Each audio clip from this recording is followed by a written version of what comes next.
Today is July 3rd. The Yankees have lost a 4-game series to the Blue Jays, and we're talking Yanks.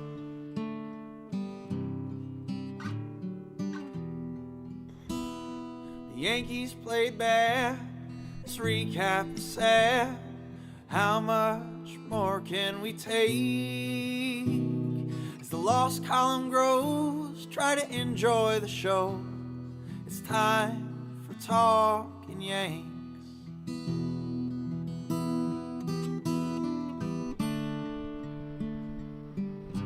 Hello and welcome to Talkin' Yanks. Thank you very much for joining us today. Happy July 4th to everyone out there. Hope you're having fun. It is not the end of the series because we decided the Yankees, they probably win this one today because they always win the last game of the series, and then we'd be recording on the wrong note. So to be true to you guys, we said, let's hit them while we're hot. And also it's July 4th and we want to celebrate that and enjoy our families and not have to record at midnight tonight. But that is two things that are true. Jake, how are you? James, Davis, everyone tuning in, whether it's the 3rd, the 4th, or after, or you're a Blue Jay fan, just, collecting your W's after Canada Day, after you guys, face fucked the Yankees. Hint of Irish. It got Irish at the end. Thank you guys. Thanks for tuning in. And yeah, no, it definitely didn't have to do with 4th of July or us having to stay up late and being old now. We had to get it off our chest and give you guys the content you're looking for. It's a little bit of both. Well, if they won, wait, to be fair, if they won yesterday, we were going to record tonight because there's a chance they split the series and the tone needs to be a little different, or it would naturally, but they didn't. Signature comeback we've been looking for, like trying to stop our losing ways. That yes, they could have split the series. They could have got back. That's not going to happen. They could win tonight, and yeah, it would have been a lot more docile. Let's not be docile. Let's be dochi. So we're not going to burn the games. We're just going to do like a State of the Union in the top half. And for bookkeeping, we'll throw some awards, but it might not lead to giant conversations. Because just got chat, man. I mean, here's the skinny, Jake. I was hot last night. I posted like a game recap video. I haven't done that in a while. Just hot. And in the end, losing is hopefully better because they don't have a complete team. And I will get like into that. Then we're at the beach house. So, my three siblings are here. Their kids, all in one house. I didn't sleep a wink because we're all in one bedroom. We did a parade on the boardwalk. It's hot. I don't know if you know that. It's like summer. Really? So that compounded it. Like, let's go. Let's go rip into this team. I'm hot, sweaty, didn't sleep. Then I brought beach chairs up to the beach. The ocean looked delicious. I wasn't in a bin or anything. I ran and dove in, and I'm kind of healed. Like, that's the power of the ocean. I feel, like, great and rejuvenated. It'll wear off. But I think it was a mistake for the show because I was hot, man. If I came in here dripping sweat, full of anger and angst, dude, I am mad. I just built it back up. Nice. Boom. That's how you do it, people. Just walk yourself through when you were angry, get back to that place. Yeah. Instead of finding your happy place, this episode deserves finding your most angry. And my most angry was when they didn't take the lead at the end, and it was 9-9. Judge hit the 2-run homer, and I was like, you need to take the lead. Because you could just see the rest of the inning. You could see the rest of the 3 innings.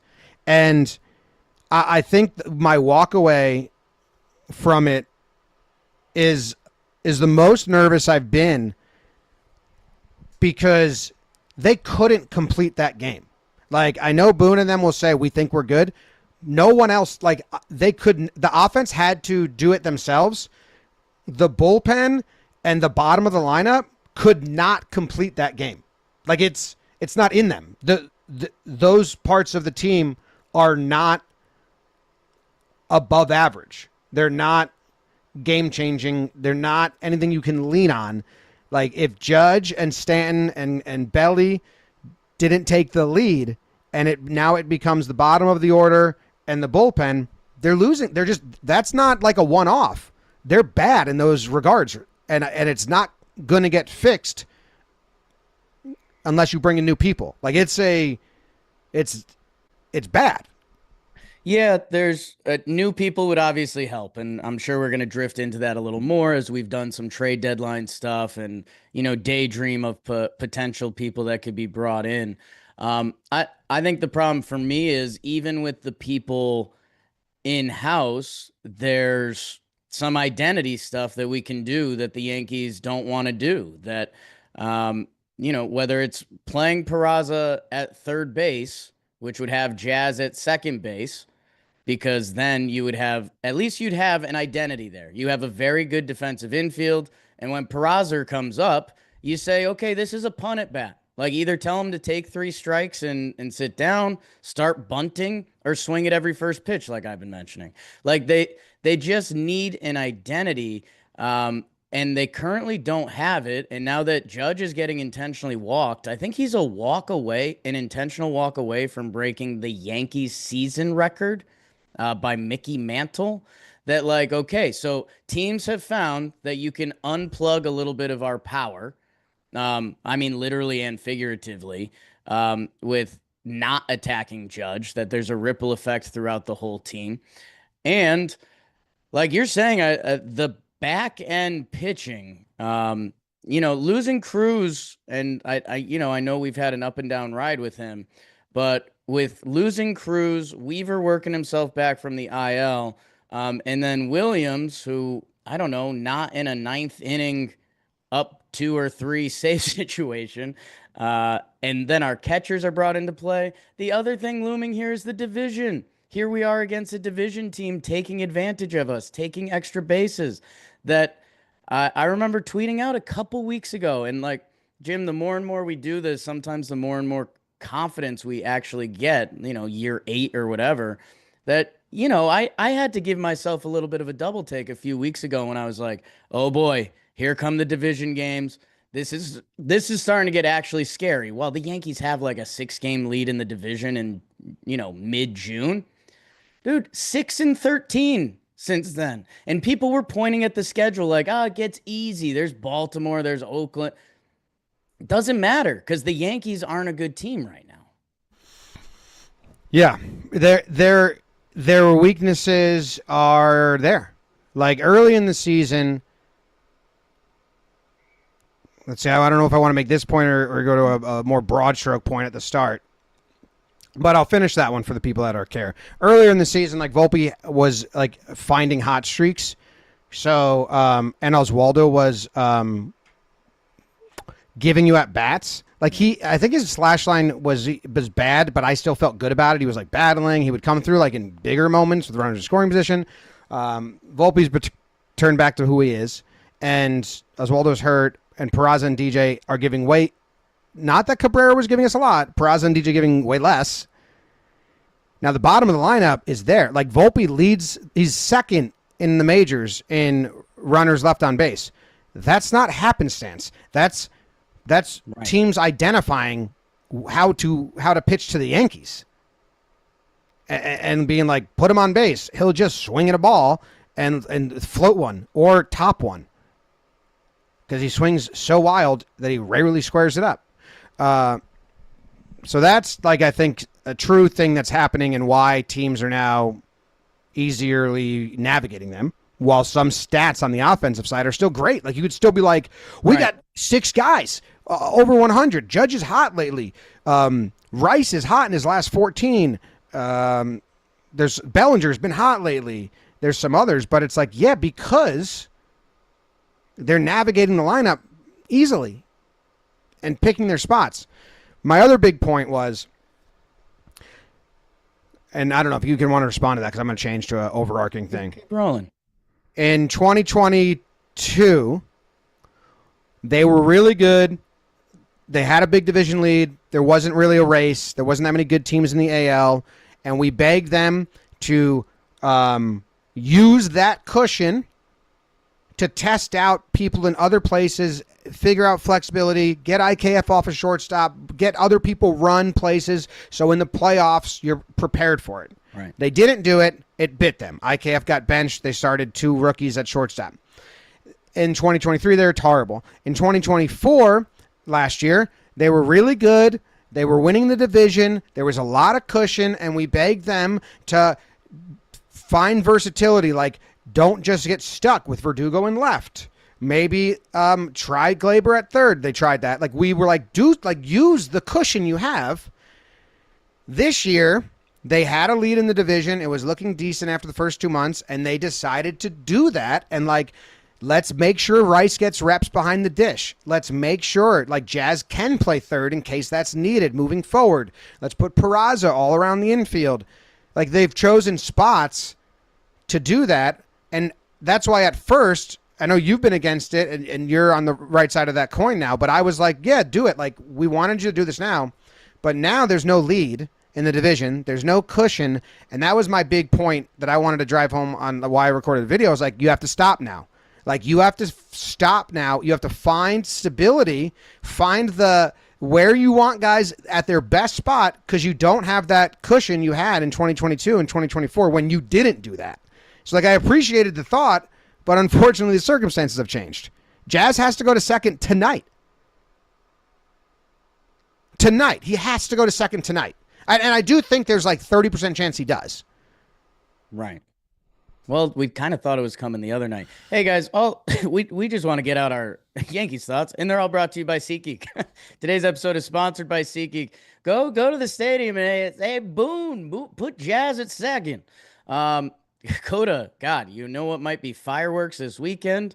Citi Field. Holy smokes. Both fan bases running a little fuego right now, and it's the 4th of July. Go see a baseball game with SeatGeek. It's baseball season. The other sports ain't even playing right now. Soft. SeatGeek, 70,000 events listed on SeatGeek. Every ticket's rated 1 to 10. I think you could figure out that scale. Green means good, red means bad. They got a dot system. Sure, that helps people like me. Code Yanks 2025, 10% off your next set of tickets at SeatGeek. That's 10% off any tickets with promo code Yanks 2025 at SeatGeek. Go see a game, save yourself 10%. Yeah, Jim, and that's where I'm obviously with you on a ton of this. I think you need to get back. Well, you have to stop losing games, like 6 and 13. So you need to get back on that. And how do we do that? Because you're right. There's a lot of parts with the offense that can still be liked. And when you're scoring those amount of runs, okay.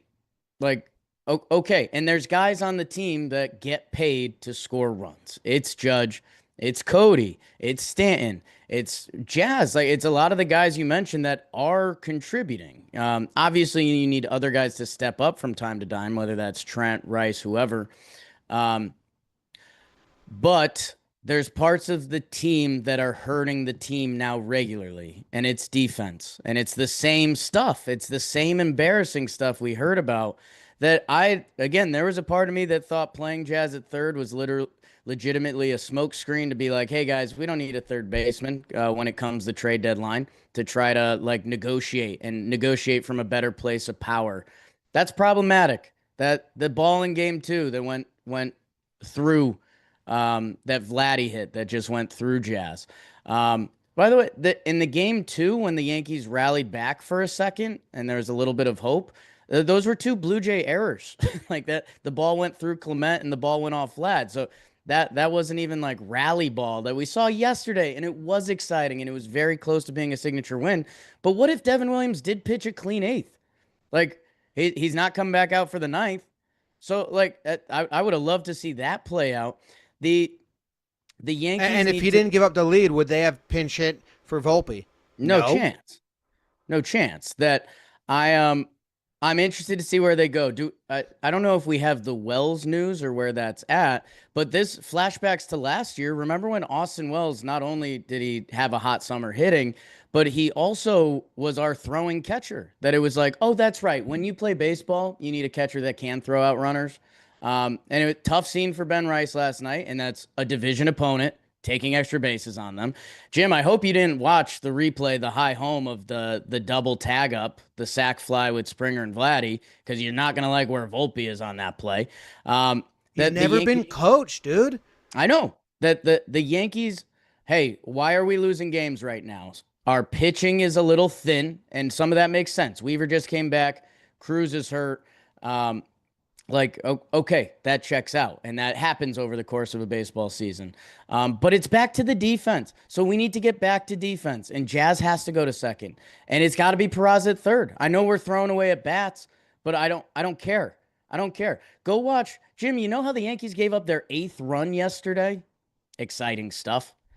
It was the ball that goes off Will Warren. DJ goes and fields from second base and throws home. It was actually a kind of close play at the plate. You know what probably would have made it closer? Jazz or Peraza, the guys who are quicker and have stronger arms. Like, the Yankees are putting themselves at a bad position. You need to rely on the other guys to do the offense, and you have guys to do that. But right now we're losing games, a lot of games because of defense or bad baseball. So you need to stop playing bad baseball. Let's see if the offense kicks in, or maybe you help your pitching staff and your bullpen by getting plus defensive plays that you could have if you have the right guys out there. Yeah. There's some stats I've been diving into. The defense is such an embarrassing issue. You know, it's like, and it can go unnoticed until it's pointed out. And I hope people that have been listening to us like see it. Like, every time a ball's thrown in, dude, they don't know where to stand. The outfielder doesn't know where to throw it. There's no fluidity in the play. There's moving parts. Even if it doesn't affect the play, like, it's not clean. It's the amount of bases. I've been trying to dig this stat up. It's hard. It's hard to find, but I think if I give myself more time, like by next week, and maybe if I can, I was trying to grab it to ask Boone about it, but I wanted to include wild pitches, pass balls, catcher's interference, errors, stolen bases, and sac flies. And then the other one I want, so I can get some of that, because they have to lead the league in those. Because if it's baseball's just bad all around, then okay, whatever. But the only way I could do it quickly was hit by pitches, catcher's interference, and field errors, so free bases that way. They lead the league since the Boston series by a lot. And then what I dug up, Jake, was Inside Edge has a stat that is the hitter reaches second on a single, right? So that means the outfield threw to the wrong base and they advanced, or they advanced on an error, or they threw to get the guy out at home and then the runner advanced, you know. Since in the last 2 seasons, 2024 and 2025, the Marlins are the worst at this. But makes sense, right? Because the Marlins have it's a huge ballpark. So there's more factors. Like, ballpark factor has to help here a little bit. And they've been bad. So that's that too. Second place, Rockies. Or 29th place, Rockies. Right. 22. Then the Yankees. They have a small the Yankees team doesn't yield doubles. Right. They're third worst at allowing a hitter to get to second on a single over the last 2 seasons. And there's other things I want to look up, like runner advance extra base on a throw. Dude, it's nauseating. If you watch the game, you know how Joel Sherman said he keeps score and last year, and he said he puts a line just like dumb baseball play. Right. And the Yankees were always the worst team in his special category. Like, watch the game and just have the stat free base in your head.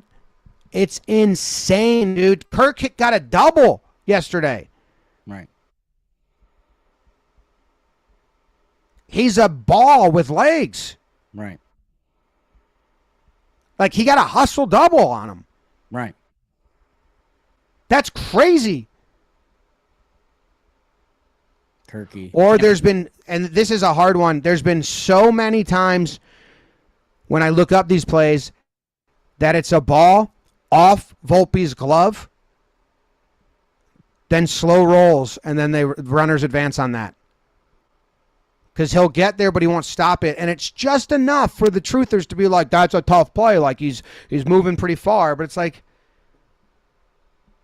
guys can stop that. Right. Yeah, man. I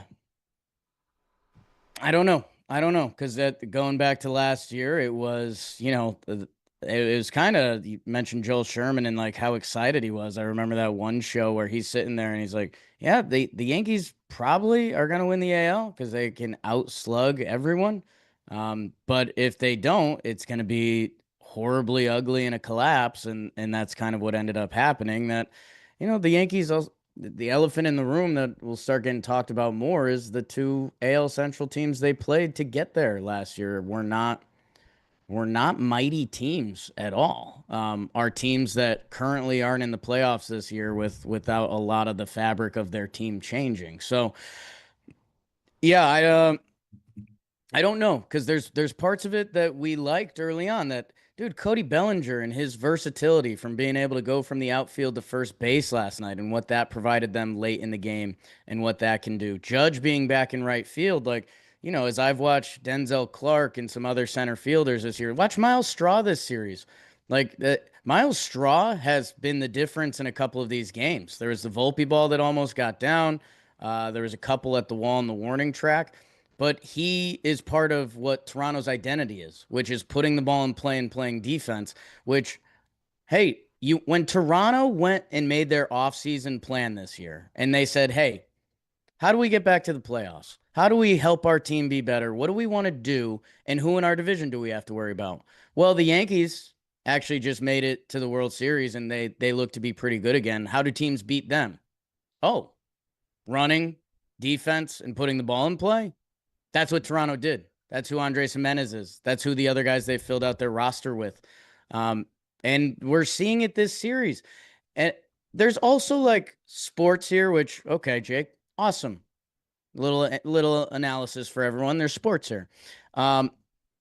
Toronto, and it was funny going back and rewatching the condensed games because you get the Toronto broadcast that, I'm watching Kaser the whole time. I didn't have the heart to do that.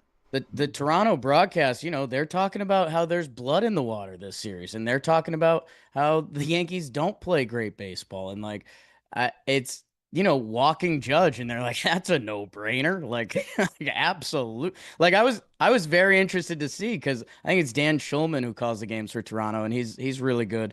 But I think it was one of the first early Judge walks, and he's like, yep, absolutely. Like, why on this team would you let that guy beat you? And we saw that late last night, that like they should not even care about this. If Toronto is living up to where their fan base wants them to be, Judge should just get the fours in every situation today. Like, it doesn't even matter. If it walks in a run, like twisting the knife on that level is where they should be. Because, again, it's truly not the offense's problem. It's really defense and pitching depth. It's the defense and bullpen for me. Like, the offense can be navigatable. You get one bat at the deadline that can be serviceable back there. I think you can put together games. They had a really rough stretch. I'm not denying that. I think they need to find a consistent lineup and just get into a rhythm. But I do like the offense still. I just think they had a rough stretch. But whatever. The defense, I don't know if there's any fixing it. It's been part of this team forever. And the bullpen, you got to go trade for a bunch of relievers. And guess what?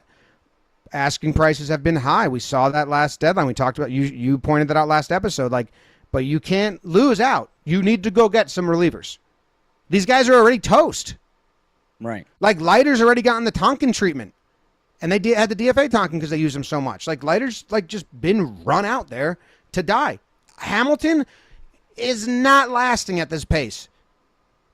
They're just killing him. And they kind of need to because they don't have any other arms. And the arms they're protecting aren't getting it done. Yeah. Yeah. You see Tim Hill give up another homer, which I feel like we've seen a lot of this year. Yeah. Like last night, I'm just like, why are we doing this? Where like they're up downs, like why, like right. You just push, and I understand because they're out of options. You have to push every reliever because you don't have enough guys to finish the game. Yeah, and that's where I'll be interested to see because one of the things that we've been missing, and it was tied to Luke Weaver originally being out. Um, going back to Mike King when he was in the bullpen, the Yankees part of their bullpen strength was having that guy that could give you 2 innings.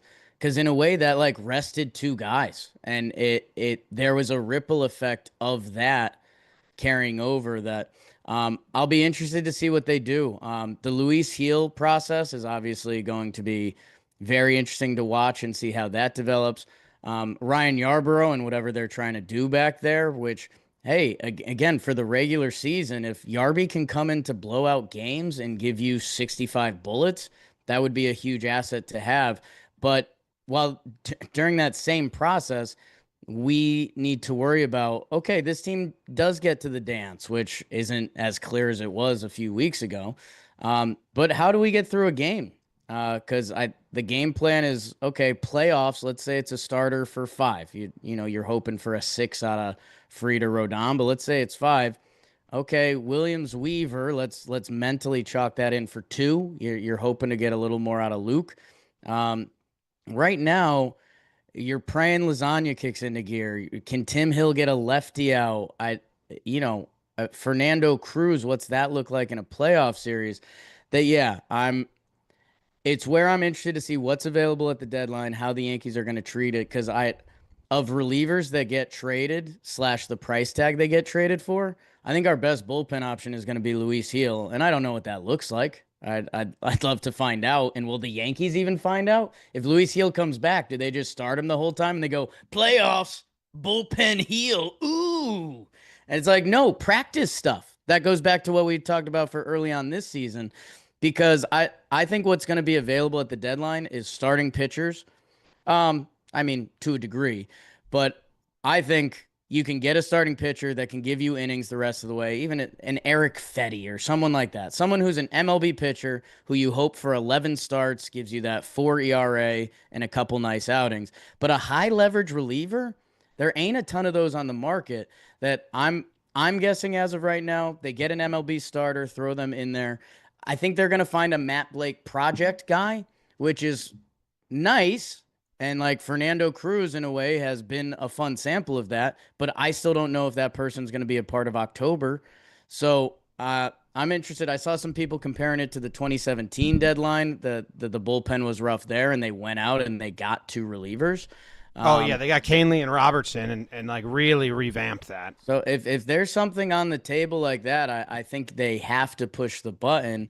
And then the price tag gets interesting because, again, the prospects have some value, whether that's the young pitchers, whether that's Spencer Jones, the Yankee George Lombard. The Yankees currently consider him above Jeter, so he's not on the table. But everyone else is available. But it's how are they gonna navigate that? Yeah, you can improve the bullpen. How do you improve the defense? Yeah, I mean the outfield relays I can't help you out with. But hold on, I sent that high home to BBD, and people need to see this, dude. I mean, like, did you see this live? I didn't. I knew we were already having a tough night. I caught one of the corners of the replay, and I was like, oh my god. Beebs, can you like slow it down, like zoom in on Volpe? Dude, this is what the Dodgers scouting report says. It's unreal, and I don't even really blame this on Volpe. He was a high school prospect who got moved up the system, and at no point did he get taught where to be when the ball goes to the outfield. I mean, we showed one a couple weeks ago where DJ's yelling at him, go to second, when and the runner gets a second. He is in no man's land. This is jarring. Yeah, if you can't see it, or your podcast only, so it's the double tag up yesterday. I believe it's Springer and Guerrero. Springer's on second, Guerrero's on first. It's Trent, and credit to Trent. I was about to be mad at him because I thought he was going to do a laissez-faire Trent catch like over the shoulder. Trent turned his feet. He did a little bit of a baiter at the end that he positioned himself to get the throw back into the infield. It's Vladdy on first. Trent throws it into the cutoff man, who's the second baseman, who's not in a great position, but in a baseball position. Volpe was fake a cutoff man to third, which Trent was never going to be able to And it would be like second cutoff at that point. It's so deep. Second cutoff, and you're not getting Springer at third. Like that kind of goes back to the Ernie Clement play on Monday, that like you weren't going to get him. That the throw comes in, and I was like, wait, what's going on here?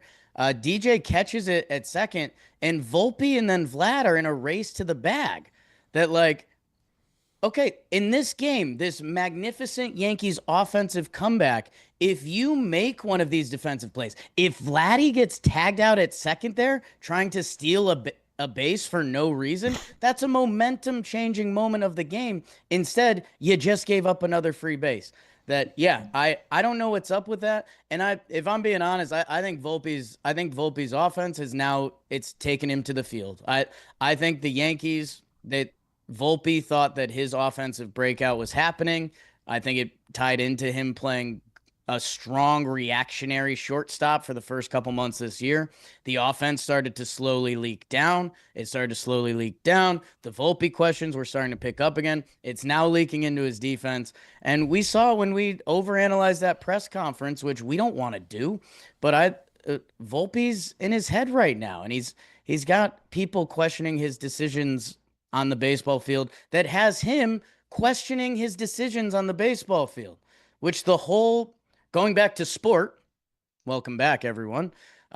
Teams play, when you hear him talk about the Super Bowl, when you hear him talk about the World Series, when you're not thinking during the play, when you're reacting, when you know the situation, that's when you play your best in sports. And right now, he's thinking. It's really not good, dude. I mean, like, the shortstop is the captain of the infield, and our captain's lost. And, like, let's work on that. They just act like it's not a problem. But every time, like, I brought this up before the Dodgers did last year, and I felt like a crazy person. I feel like I'm being kind of like a conspiracy theorist, but now it's so apparent. They have no idea where to throw the ball. So why they let the runners, if you want to like notice this in live time, if there's a runner on first and someone hits one to the outfield, or a runner on second, they always try to get the lead runner no matter what. So you'll get a ball thrown to Jazz at third. He'll like act like the tag. They're never going to get that guy. Like Grisham actually did the right thing here through to second. They never do that. Usually all the outfielders just come up fucking gunning, especially Dominguez, lead runner, which allows the trail runner to get in the scoring position. And it's like, dude, Brett Gardner has the best tape of this. I put out a video once saying it was like Gardner stopping the trail runner from advancing. They just don't do it. They don't even understand there's a trail runner. Right. It's insane. And on Volpe, I mean, he's in his head, Jake, but also, you know, when the article got written in spring training about, it was called Why Anthony Volpe and Yankees think 2025 will be an offensive breakout with even better defense. Duh. But I was like, all right, let me read. Like, what did he do? What changes did he make? Let's work on something. And then when I read that article, I don't know if I talked about this publicly, but I definitely sent it to you guys. Volpe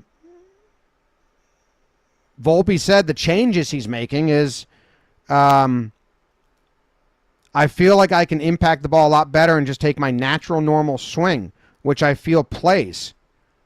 When I get too big or too outside the strike zone, no one hits those pitches.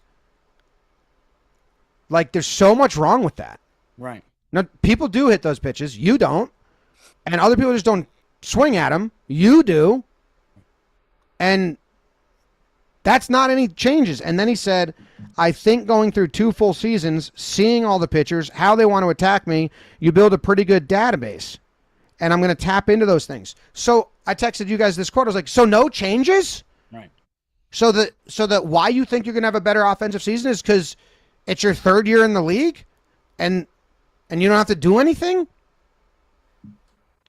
Exclusively. And here he is, not any changes. Like, he put that one to the track yesterday at the end of the game, and he probably feels good. It's a weekly hit outside of the zone through your barrel at it. It's not like an approach. Yeah, there's again, and we're in the dark place right now. Like that's just being real. That I was wondering, some other divisional scouting things. There's been a lot of warning track fly balls, and most of them are on changeups or splitters. That I'm wondering if it's part of the division scouting, and it's like, hey, the Yankees are obviously going to clip one or two against you, but the Yankees still view those at bats as wins. Like Ben Rice, Cody. Like I've obviously been in love with what I've seen from Cody. He's had a couple warning track fly balls that, yes, they're nice swings, but it's also an out every time out of every time. And Volpe's got a little case of that too. It's the old Gary Sanchez. Yeah, and I sent it to the Talkin Yanks chat last night, and hey, Francesa's in the Hall of Fame. Francesa's in the Hall. He's still playing, which some Hall of Famers don't. They stop playing, and we send each other Peter Gammons tweets, and we're like, "Whoa, hey, Uncle Pete, what's going on Cape Cod or wherever he's at right now?" Francesa still fires from the hip. Boone's post-game press conference was, "We think we're really good," and Francesa tweeted that in quotes, and then he said, "That is the essence of the problem," and that kind of sums up what you said about Volpe a little bit, like. The Yankees have treated Volpe from the start like he's doing everything right when he's been one of the least productive hitters of guys that have gotten everyday run. And yeah, there was someone in the Yes Network stat like area that was fist pumping, getting that Volpe has the second most runners left on base, the most in the American League, if I want to spin it that way to Nick Castellanos. That yeah, like I think it's a ripple effect of the Judge captain thing where, hey, Judge can think that way. Pretty much everyone else on the team can't. Like Stanton can think that way.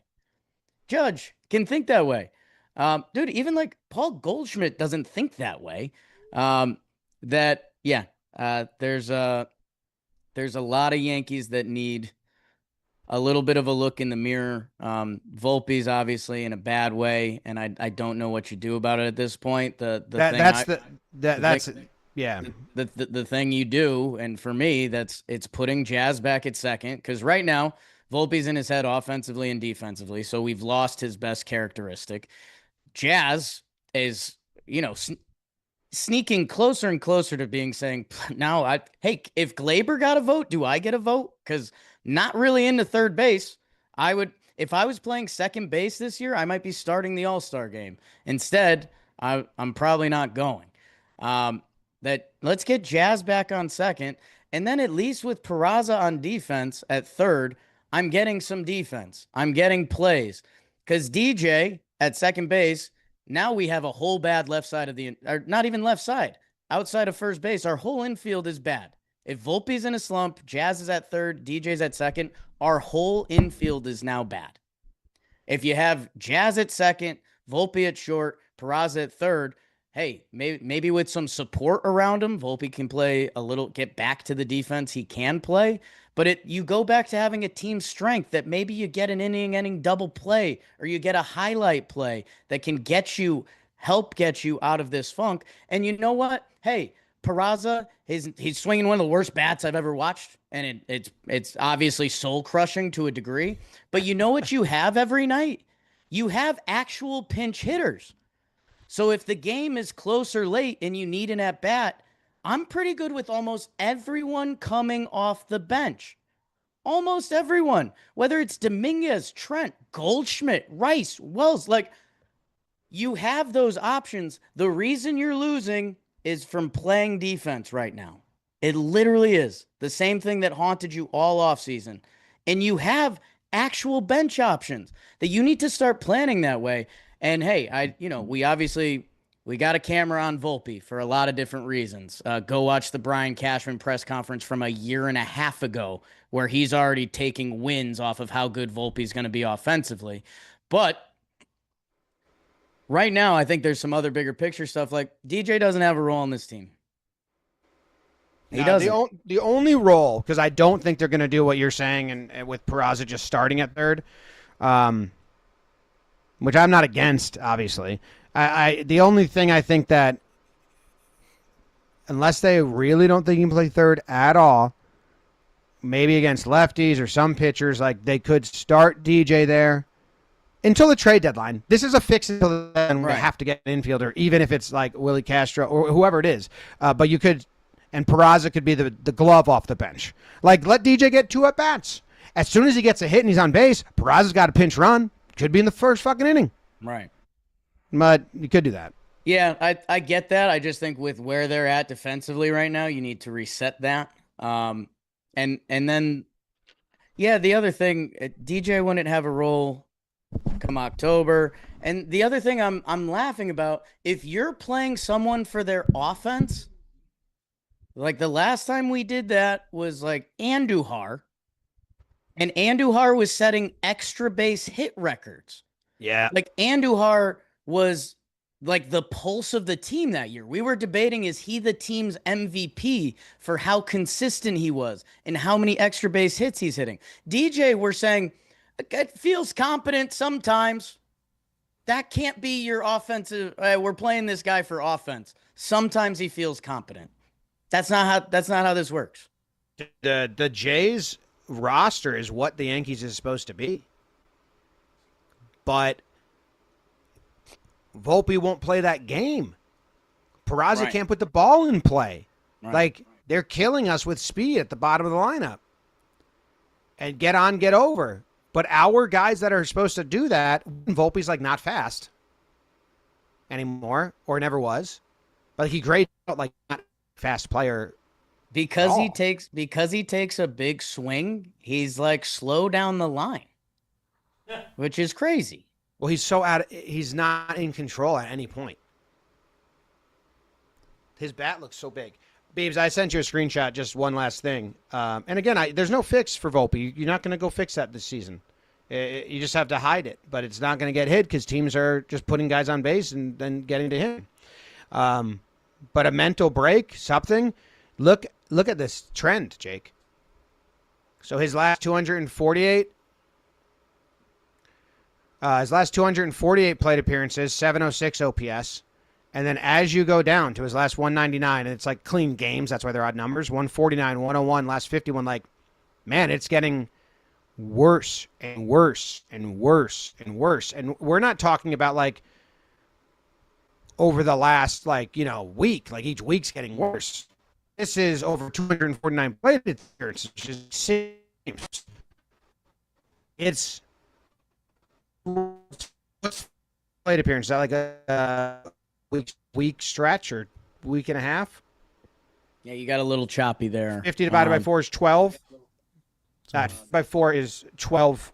So you're looking at like 50 plate appearances in 12 games. Right. Games, his slash line is getting worse and worse. His last 51 appearances, he's got a 143 batting average, 275 on base, 286 slug. He's never been coached. And it goes, you start getting into the dark channels of Yankee fandom. And it's like, hey, if Aaron Judge never met Teacher Man, where are we at? Does he still have a wide open batting stance? And he might not be a great, I don't know. I don't know.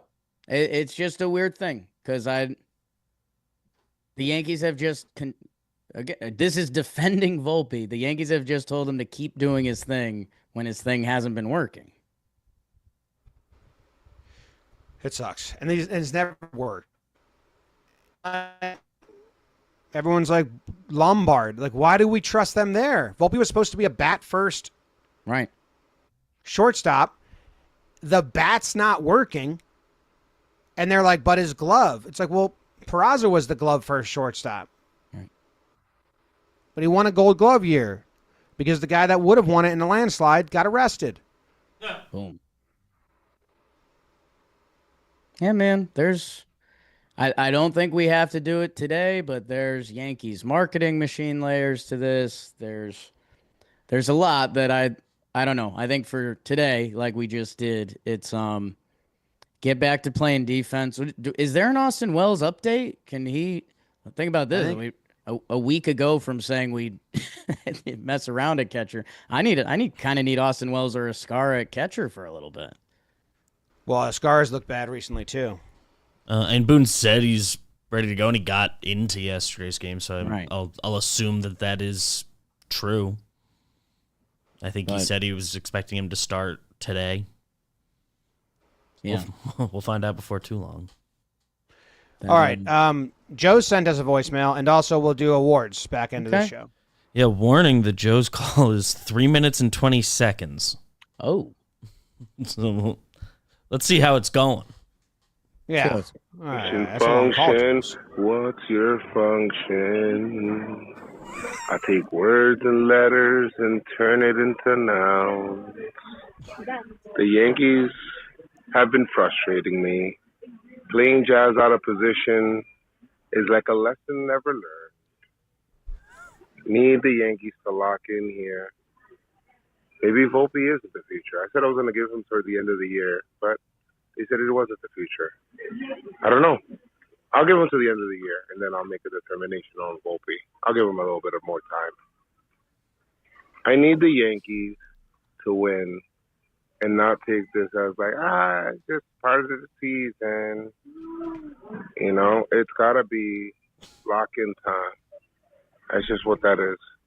It's very frustrating. This is a broken man. To see this team every year just kind of resigned to the fact of like, well, we're going to have our June swoon or normal June swoon. It's kind of like you got a scheduled vacation every year. No, that shouldn't be expected. It shouldn't be, I know it's baseball or whatever it is, but it shouldn't be something that you're just expecting to accept is where my issue lies. And now they're out of sole possession of first place. So let's see what they do from here. I thought it showed a good thing, though. I hate silver linings. I hate them. But I think for the first time yesterday, it showed me that the Yankees didn't have the glass jaw thing. But the Yankees got to tighten up in other areas with stuff like, defense and everything that you guys probably already talked about. And not only defense, but like just little stuff, bro. For the most part, they've been pretty good defensively, I guess. Maybe not.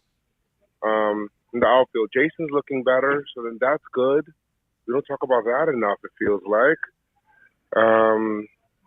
Defensively, Volpe has just regressed significantly. I don't know what's going on there. And I don't know, man, like the fact that it was a fly ball to Grisham and both runners tagged up and made it to second and third was crazy to me. I don't know. Sure, Springer was going to tag up, but like Vladdy, whatever, man. Yanks tighten it up, win today, don't get swept, and then the Mets are struggling too. So figure it out this weekend. But right now, the expectations are low, unfortunately, and it shouldn't be. It shouldn't be. Yanks need to attack the deadline. We know what they were at the beginning of the year, what they needed. They needed a third baseman. They know that they needed a third baseman. They vocalized that they needed a third baseman, and they didn't get one. And I get that Oswaldo Cabrera got hurt, and that sucks.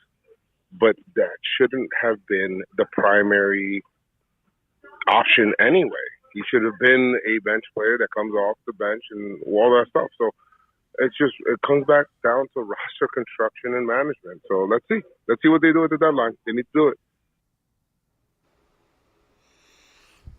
All right. Joe's broken. Who is that broken man? I don't know. It's like Joe's sad brother or something. That was tough. Reminder, in Game 3, yesterday's game, tie game in the ninth inning, they walked Springer. Devin walked Springer. He immediately steals. So that's free base.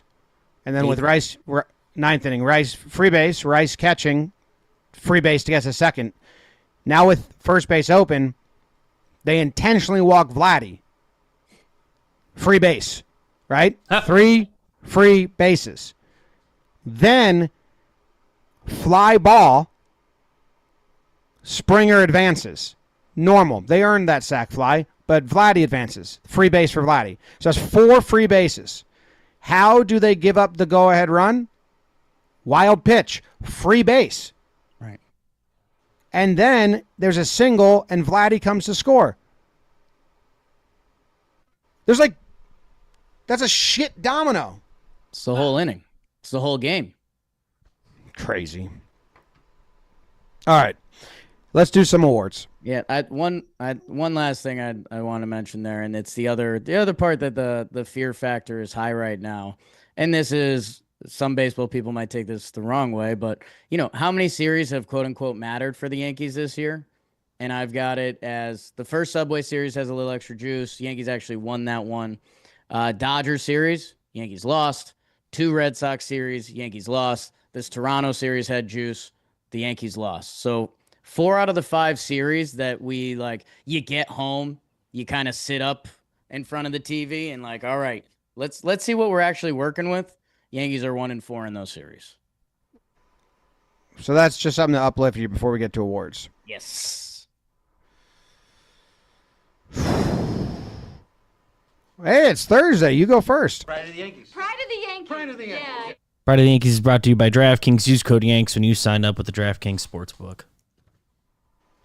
Thanks, DraftKings. Pride of the Yankees? What's the question? Pride of the Yankees. Pride of the Yankees. Pride of the Yankees. Hartlieb kind of left it on the line out there. That's big. My pride of the Yankees will be Stanton. That was pretty cool. G's been waiting for the one. He kind of came in. He's actually had a contact bat going. That was pretty cool. You're doing a Yankees, trying to do a Yankees massive comeback, 8 runs. You're getting close. This is a pivot moment of the game. If the Blue Jays get through that, they're kind of okay, Yankees had their big inning. Let's go on and win this game. Stanton, who it looked like he missed one earlier in the bat, hits a home run, and it's that's right. He is supposed to be our bad man that you don't want to see with runners on base. So I'll give it to G. I was gonna go G as well. So I like that out of you. Great award right there. His home run, I tweeted this, and it was people that aren't watching the game and aren't Yankees fans clowning on me, but yeah, that's the point. I was a big fist pump because, dude, I was driving down the shore.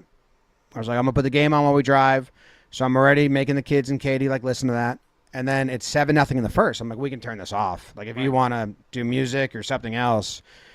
And I think we did for a little bit, and then I put it back on. I was let's check in.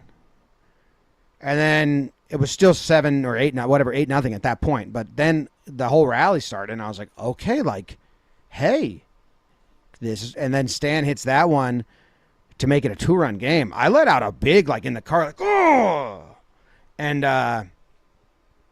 it was good. Then Judge does it later. Thank God. Yeah. So you took that from me. Well, someone goes first. That's kind of. Which I'll have to go to my backup, which will be, it'll be my pride of the Yankees is Jonathan Trey Brubaker. So he comes in to get the final out of game 2. Yeah. Bases loaded, facing Vlad. Ball, strike, ball, 3-1 count. Gets the called strike on the slider, then 3-2, stays with it to strike out Vlad. So his line ends up being 0.1 innings pitched, 6 pitches thrown, strikeout. Good showing from Brubaker. Think a little harsh on no Judgy?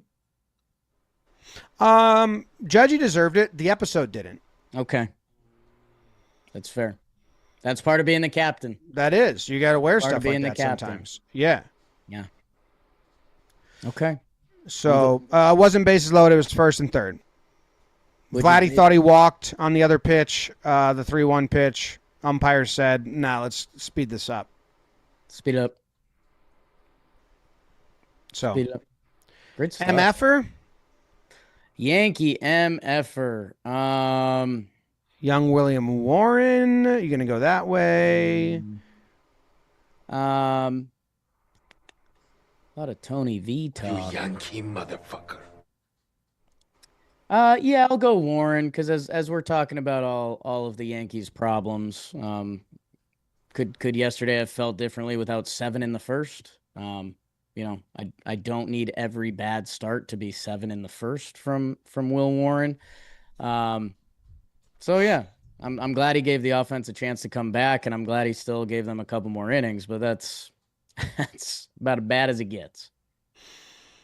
That was pretty brutal. I will go with all of them.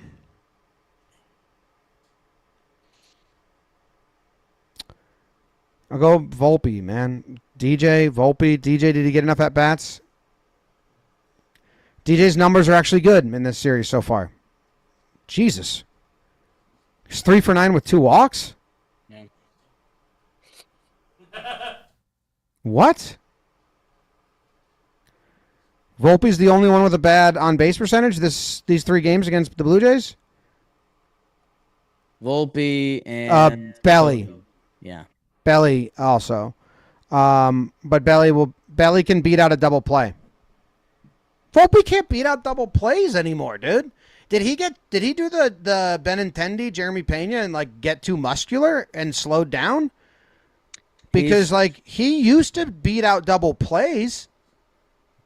Yeah, Pena doesn't work anymore. He swings so big that he's like, it's the time. More analytics for the people. It's the fastest time you can get to first base. So if you don't get a good start, that's kind of all that matters. And he doesn't get a good start. Yeah. Yeah, so, all right. Talked about it enough. Yeah. That's good. That's good. Oh, that was brought to you by DraftKings. Today's episode is sponsored by DraftKings. There's no better time to get in on the action. Yeah. I think I saw some New York fans that were like, yeah, I'm doing okay just because I bet against them tonight because I know what's happening. New customers, if you bet $5, you get $150 instantly in bonus bets. That's at DraftKings.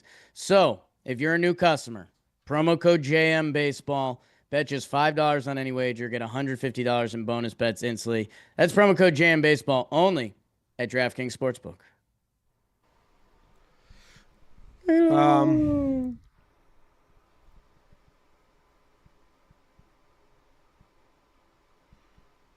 What you got? Regular awards. Yeah, there we go. Okay.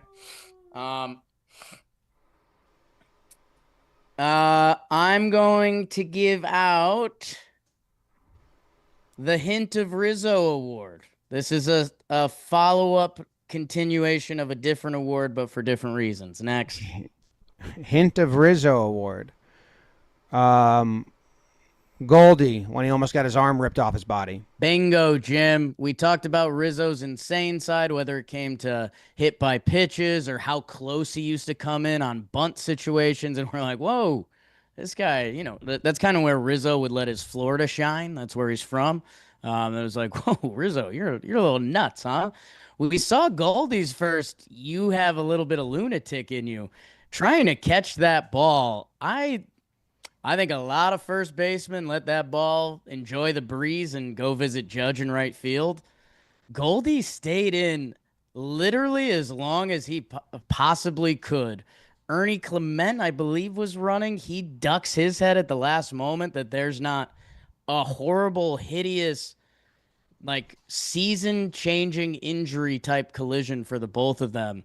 That Goldy stayed in and caught that ball. Cade emphasized it well in the broadcast. Like, a lot of guys would have hit the eject button before that, and Goldy stayed in, and then he just had his kind of deadpan Goldy face. That's what I do. That's why I'm here. So yeah, an extended continuation award, but this one to Goldy. Bang bang. I'm gonna go. I'm gonna go with the Tough Lesson Award. I don't think you're gonna get it. All right. He goes by initials. I'll give you that hint. Wow, it feels like a good one. JC Escarra. Yeah. Yeah. Because I really just want to talk about it. Okay. Because I think it's interesting and people might not know about it as much. So JC Escarra leads the league in catcher's interferences now. He's really good at defensive framing. And this is actually very interesting. So I'm going to take away my angst and anger. This is just kind of like cool info that I think is fun to share. Tanner Swanson, the Yankees catching coach, he invented like this new philosophy of getting close. The catcher's getting so close to steal strikes. A lot of people do it around the league, but the Yankees were the first. And what they do is they study each hitter's position in the box, stride length, bat path. And now Baseball Savant has this info public. It didn't always. The Yankees, if you read the Yankee years, they also invented like stolen strikes, and that was their stat that then the stat people like took from them and put publicly. If you read the Yankees years, it's cool. And other teams might have been doing it, but they like do this. And when he came in 2022 or whatever years, they led the league in catcher's interferences in 2022 when they were trying to develop this and figure it out. And over time, they've gotten better. Like they like their catchers are always stealing the most strikes. If you ever go to a game live, Wells is so close to batters, and like per batter, per pitch, the catcher has a different setup and a different distance that he knows he can be. It's very like calculated and smart. It's cool. The quote that no, I already read all that. We've seen this now. Escarra leads the league. So it's like a tough lesson if it's his first time dancing in this system. And then the other thing is Springer leads the league this year in catcher's interference because Springer, I have a screenshot of this. It's not worth putting, but you can see it now. Springer has moved back in the box from his last year. So I wonder if it needs like updated stats. The other teams that are doing this just have their calculation wrong, and Springer moved back in the box. Can you gamify this if you're a hitter going up against one of these Yankees catchers? Is this something if you start studying now, like, oh, if I scoop back, I might get catcher's interference because the Yankees catchers get as close as they can, and if I go out of my norm, I don't think that's worth sacrificing like feeling comfortable in the box and getting a hit. But there's just so many layers to the Yankees catchers and the catcher's interference. I thought it was interesting to share with people because I was like, oh, man, Escarra's getting put through the ringer here. Like Trevi and Higgy in 2022 got put through that. Or was that Higgy and who would that have been? Higgy and would have been Trevi. Was that right? Trevi, 22, 23, 24. Yeah. So it's just interesting. Yeah, I was going to mention the Springer part where that's really the, I don't want to say low IQ part of it, but yeah, that was listening to the Blue Jays broadcast for a little bit. They're like, Springer's been doing that all year. And it's like, oh, okay. So he's this year's Jacoby Ellsbury. That's brutal. And then, yeah, the weave one, that strikeout, if that one goes down differently, like going from strikeout to now another runner on base, free base. Maybe we'll just start tweeting that when it happens. Trial by fire a little bit. And, it is a little eye-opening when you think of how much experience Escarra and Rice have behind the plate. It is little. Wells is kind of the leader in the clubhouse. It's like, oh, that's interesting. And Wells doesn't have a good arm, but he plays the game to fight it. Like his caught stealings, I think he's only thrown 3 people out, but with like him being on top of the game with like back picks and telling him to pick off like the fake stat. I think it says he's thrown like 8, but it's really 3, where he's actually thrown the ball down and got him out that way. Yeah, but he does control the running game better than those two. Yeah, in comparison, where Escarra is currently at, and I mean Ben Rice was just. It's also the feel of baseball. Like Ben Rice was just just bleeding in the water around sharks towards the end of that game. And Escarra was on the bench for like the wild pitch and stuff. Like, why not? And Rice's bat wasn't coming up. You know what I mean? Yeah. It ended up coming up. You're right. It was Grisham got on and then Rice was up. We're finding out, Yeah. You want to do another one? Yeah, I'll be quick. I'm gonna give out the perfectly cast movie award. The perfectly cast movie award. Is this going to John Schneider? He's a part of it. So Judge. It's Judge and Schneider. Yeah, okay. Schneider just being the bad guy in the movie, just so stoked to throw up the fours, and trying to jab at the Yankees, and it hasn't worked a ton in previous years. And then for him to leave Judge in for that at bat, I mean, it's perfectly cast movie. Here comes the superhero one more time. You know what? This time, let's try it. And Judge hits a mammoth home run. That they both just play their parts absolutely beautifully. So, the movie was well cast. Man, that was pretty cool. Judge took his signature slow step out of the box. It was pretty good. If they won that game last night, I was like already going to be like, team found its heart. Right. Moving on. Ends here. Even though all the bad defense happened throughout all the games. Would still be there. It's, hey, if we're looking for wins, Joe's McFly's been throwing around glass jaw a lot. This team doesn't have comebacks. Like this. Yeah. I mean, they did do a lot One here. against the Orioles. That one, they should get some credit for this one. They tied it up. Yes. And it was 8 runs. Yes. I mean, absolutely. That's the win from this game. And Stanton homering. You do have to finish the comeback. And I know that's not all on the offense, but. No. I got to give an award out. Yeah. Last one. Steve. I will give out the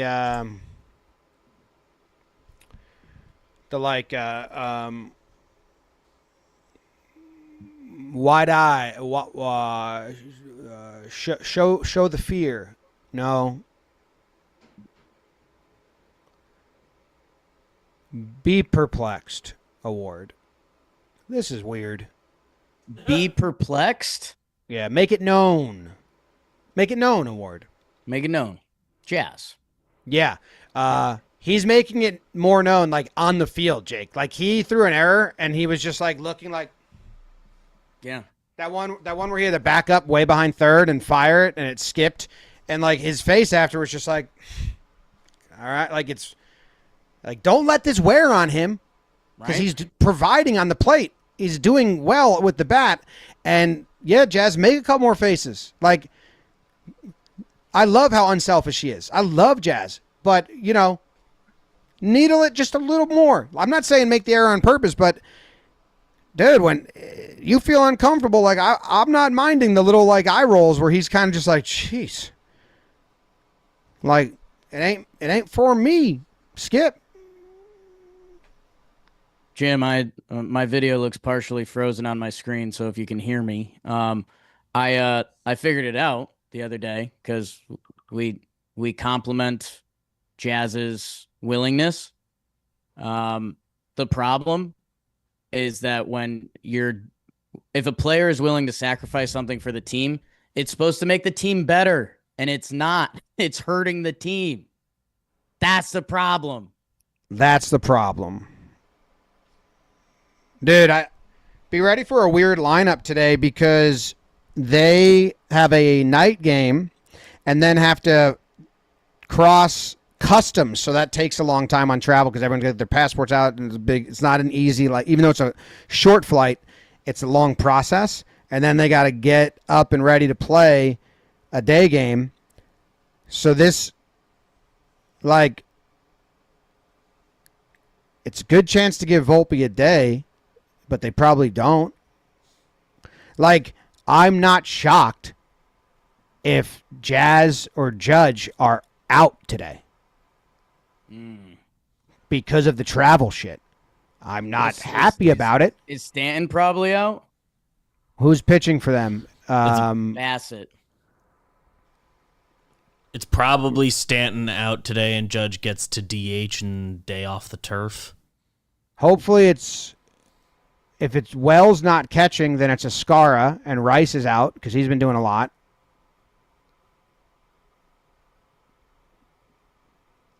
Yeah, I don't know. Like, don't be shocked if someone that is like actually providing right now is out just because of the travel situation. Not saying I condone it. I'm just saying get ready for it. Hopefully, it should be a Volpe out, Peraza at short, Jazz at third day. Kid needs a day.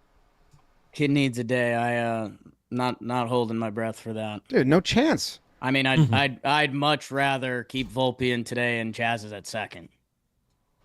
And Peraza at third. Yes, or even DJ. But yeah, if those are the two bets I got to make, I'd get Jazz back to second. What are we doing? He's really good at it. Yeah, and he can get balls behind second base, which Volpe, even when he's going well, struggles with. It's part of the team's strength when they were playing well. Like, the infield felt different. Oh, all right, guys. Thanks for allowing us to do an episode early and not tomorrow night or tonight. And enjoy your fourth.